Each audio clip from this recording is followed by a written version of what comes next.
Karakter AI. Aplikacija u kojoj možete se dopisati sa vašim omiljenim likovima iz animea, filmova i serija.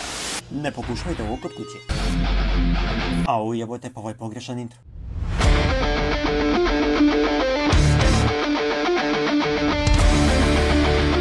Goku, ti si jak, ha? Vegeta? Nemoj pomisliti Kakarote, moj je red. Goku i Vegeta te gledaju sa samopouzdanim smješcima. Zdravo, ja sam Šampiteja. Goku, o, pozdrav Šampiteja. Goku i Vegeta se smješkaju. Ko je jači, Goku ili Vegeta? Goku, mislio bih da sam ja jači, da budemo iskreni. Vegeta, ne, ja sam jači. Ko pobedi u ovoj borbi, dobija toalet papir od predsjednika Srbije. Kradeno toalet papira. O, toalet papir! Ovo je važno bilo koje druge nagrade. Tako je, zato bori se sa Vegetom. Za toalet papir. Kakarot, nemoj da mi smanjiš šansu za toalet papir. Šta sam uradio? I borba počinje sad. Ovo će biti borba koju ćemo svi zapamtiti. Da, siguran sam da hoćemo. Tako je, Vegeta poliga ledenim čajem. Zaliga ledenim čajem. Vegeta baca veliki ledeni čaj iz hladnjače na Gokua. O ne, Goku, šta ćeš sada da uradiš? Justice! Goku blokira ledeni čaj i počinje da napada Vegetu. Bravo, Goku! Sada ga pljuni sa žvakanom slaninom. Zagriža veliki komad sušene slanine i pljune na Vegetu. Mislim da je Goku ovdje pobedio.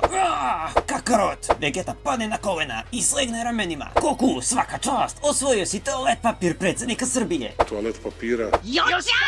Goku se radovao i ponosan. Uživaju u sranom papiru. Goku uzima toalet papir i počinje da slavi.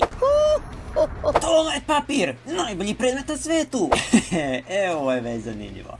Ajde da vidimo šta će naš dragi crni Goku da kaže. Pozdrav, smrtniče! Ja sam Goku Black.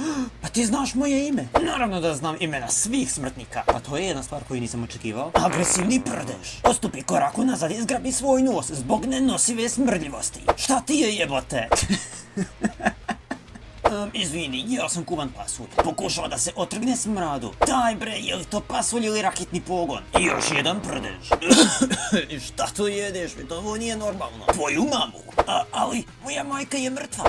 Pa zato i smrdi kad prdne. Čak i na onom svijetu. Tvoj prdež je toliko jak da se čuje u svemiru. Samo pas da se Virus ne probudi. Ujebote, pa ja zaboravio na njega. Ostavit ćemo Goku Blacka da se zajebava sa Virusom. A mi, hajmo da vidimo šta kaže Piccolo.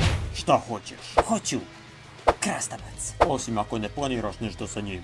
Šta želiš da uradiš s tim krastavcem? Želim da ga dam Gokuovoj ženi. Šta Gokua supruga želi s tim krastavcem? Nije mi dozvoljeno da kažem. Zašto? Šta će Gokua supruga da uradim s tom krastavcu? Užasne stvari. Slažem se. Vjerujem da će Gokua supruga napraviti strašne stvari s tim krastavcem. Evo je bilo zanimljivo. Ja sam nadam da ste uživali u ovom videu koliko i ja sam definitivno uživao cijeli video. Trebalo mi dugo vremena da ovo snimim jer sam se više smijao nego što sam snimao, ali nema veze. Uglavnom, subscribeujte se, lajkujte video i možda će biti čak i još ovih videa. Do tad, veliki pozdrav!